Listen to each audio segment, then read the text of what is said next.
Hey, what's going on, everybody? Exciting day today. We got the white knuckle off-road rock sliders for the Power Wagon, and gonna work on getting these installed today. Just arrived, so getting it unpacked. Arrived very well packaged. We've got these moving blankets wrapped all around it to keep it protected. It is on a pallet, and on the sides had some like plank fencing just to keep the sides protected from any damage. These things are heavy. They're I think of around like 135 pounds each. You've got the hardware laid out here. I mean, these are the side brackets here, and these things alone probably weigh like 40 pounds. So we're getting it all unpackaged. We want to replace these little guys. So this is what comes stock with it. These I guess you can call them sliders, but they're just too narrow. I mean, you can barely put your foot on here when you're climbing up. If it's wet, they're really slippery. I've slipped myself a few times, and you know, they'll take a hit, but I think we can do better. All right, this really should be like a two-person job, but we're gonna see if we can do this solo with some jack stands. So the first thing that we have to do here is there's this bracket. It's a 8mm bolt, and then the rest are just clipped on. So grab a set of pliers and kind of pry them out from the inside, and then this just pops its way out. So that's step one. Now we got to get rid of these factory installed steps. All right, so we're under on the inside here. These are 13, I think they were 13mm bolts. So we're gonna take them out. There's two on the outside edges, two in the middle. There's the other two. And it looks easy. There's not a whole lot of sources on how these were installed, but my understanding is there's actually some hidden screws as well. So we're gonna go ahead and take these 6 out, and then we'll see if there's any more hiding. All right, sure enough, we've got all 6 of those bolts removed, and it's still firmly attached. So there's gotta be some other bolts hiding somewhere. So I'm gonna start looking around for those. All right, and just like that, it's off. So there were 12 bolts total. 6 13mm and 6 of the 10mm. You can see where those were going through the pinch weld. And as soon as, basically what I ended up doing, because I don't want to put too much pressure on the pinch weld, is I ended up putting, because I already took these 6 out, the 13mm, I ended up putting those 2 back in, and then I unbolted the rest of the other 6 10mm, and then I took the 13mm out. I've got 2 jack stands, one on both ends, a jack in the middle, and then I just kind of braced it with my legs so it didn't drop too fast and came down nice and easy. So not too bad once you know how. All right, folks, so we did end up needing a second hand just for a little bit. We'll probably need another hand in a minute, but already looks really good. So nothing's mounted yet, but what we're doing is we've got four jack stands to keep it braced on its own, and then we're just creeping it up with this jack stand. And you'll see under here, we're just mounting it on the braces, and then again on the footrest itself. We're trying to get as high as we can, and I'm going to try to get the let's see, I'm going to try to get the backing plates on next. All right, I've got the front plate mounted, and I'm onto the second plate. The second plate is a little difficult because there's this let's see, there's this box, this ram box in the way, and the instructions did say that, let's see if we can get the zoom better here, and the instructions did say that it's not required to take it out. It is possible to do it without. I was going to try to be smart and use a pair of pliers, and it was really close, and then the nut slipped right out into this crevice here, and I can't get to it. So we are going to take the box out. Okay, so from inside the truck, looks like there's 4 T30 bolts So we're just gonna take these out.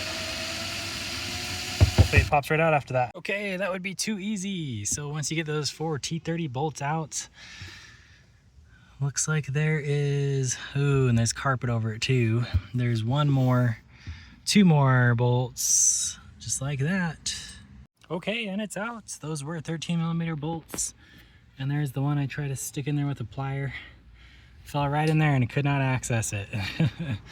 So it'll make it easier this way anyways.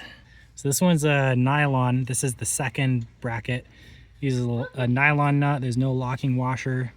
You put it in from the inboard to the outboard and secure it right there.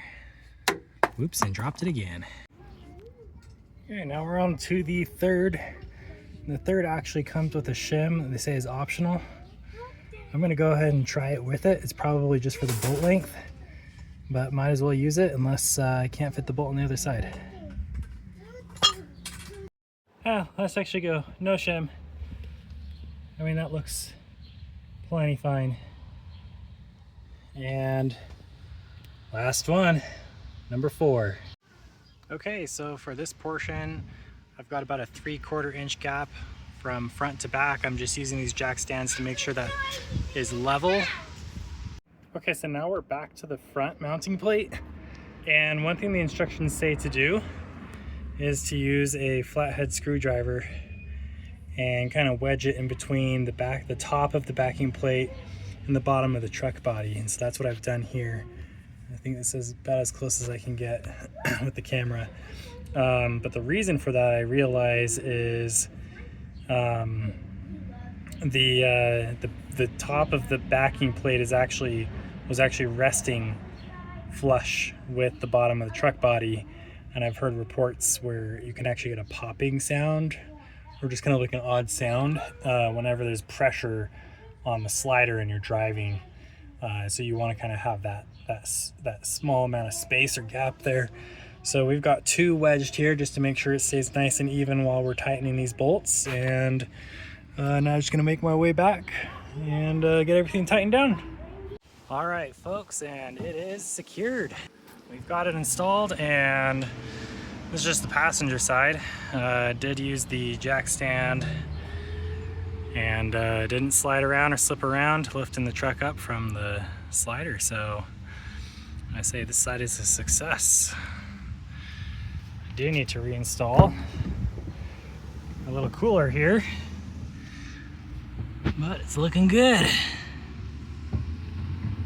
All right, y'all, we're on the driver's side now. I've already removed the factory rock steps.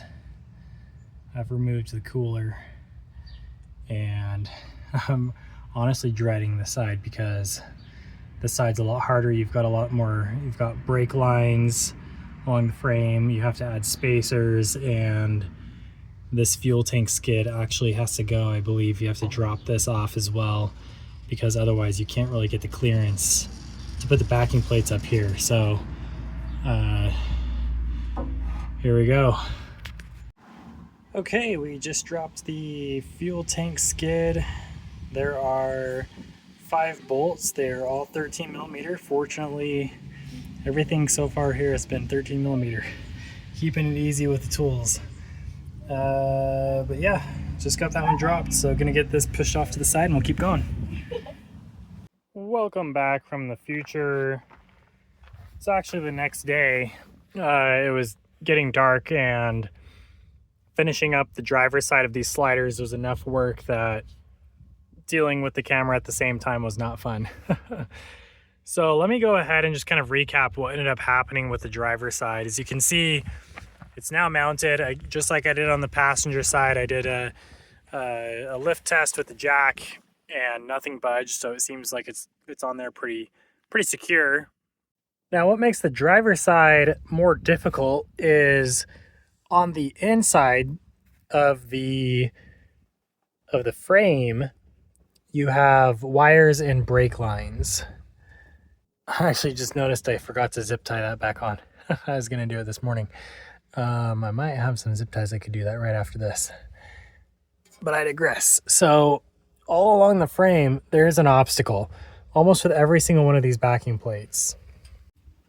So taking a look at the front mount, there's about 3 clips at the very top of the frame. Not on the side, but on the top. There's 3 clips holding on a wire loom from the factory, and you're gonna need to remove those clips in order to give yourself a little bit more slack to move that wire loom around, because in order to get those 2 bolts through, what I ended up doing is I ended up shoving the bolts above the wire loom, and the loom is kind of sandwiched between the bolts and the backing plate. There is some space there. So that was a little bit difficult. First off, just to find the clips and then kind of work it through. Now taking a look at the second one, and maybe you'll be able to see it here. Maybe not. So here's a better example. You're going to want to make sure that when you're inserting the slider portion, that you aren't sandwiching these wires. Now as we kind of go under a little bit further, there's some brake lines, and they're pretty tight. I believe it was, once I got to the third, one of the brake lines were actually clipped into the frame, and you're gonna have to unclip that in order to give yourself a little bit more stretch. And honestly, I think the third one here wasn't too bad to fish through. The tricky thing is that you do have the gas tank there, and so you're gonna have to kind of work your way around that. And then probably the hardest ones were the first and the fourth. And so here we have the fourth. And what made the fourth particularly difficult is it's at the rear or the midsection of the gas tank, the fuel tank. So what I ended up having to do is I had to climb up into this space here. I had to reach way across, and I had to have a second person out here torquing the bolt from the outside while I was holding with a wrench from inside the middle of the truck the other end of the bolt, and that was a pain. So pretty much the entire side, I mean, it's not hard, it's just time consuming. And it is hard. It's hard to kind of work through all the cables and brake lines here, but ultimately you can see it's all installed now. Everything is pretty secure. One thing I will make note of in the instructions, they mention to torque the bolts to 60 foot-pound, and I tried multiple torque wrenches and I could never get it to reach a torque. It just kept tightening and tightening, and I didn't want to end up stripping the bolts or pulling any threads. They're pretty heavy duty bolts, but I just made sure they felt very, very firm, and then did my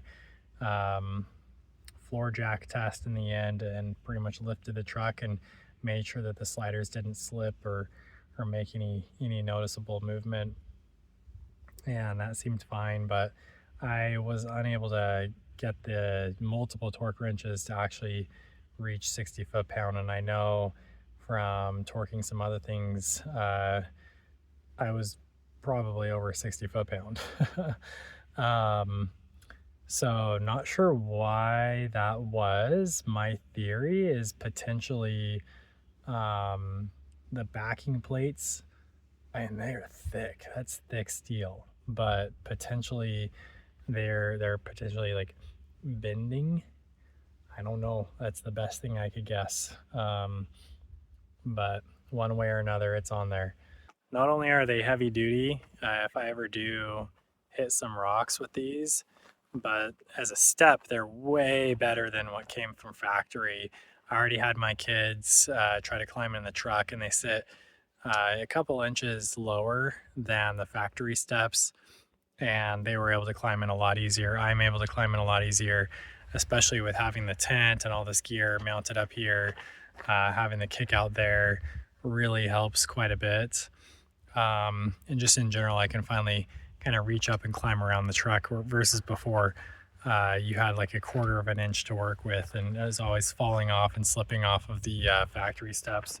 It's also really nice that you have these, which actually really help with the grip. So I haven't had a chance to test climbing on them when the sliders are saturated, but I expect it's going to be much more stable than the old ones, which I was always slipping off of when it was wet. Cool. Well, I think we'll finish out the video here with that. Hopefully this was helpful. There's a few videos out there how to install these sliders. Hopefully the details in this help anybody out there that's trying to do this themselves. Give it a like. Go ahead and subscribe to the channel if you want to kind of follow along with the adventures. Otherwise, take care. Peace.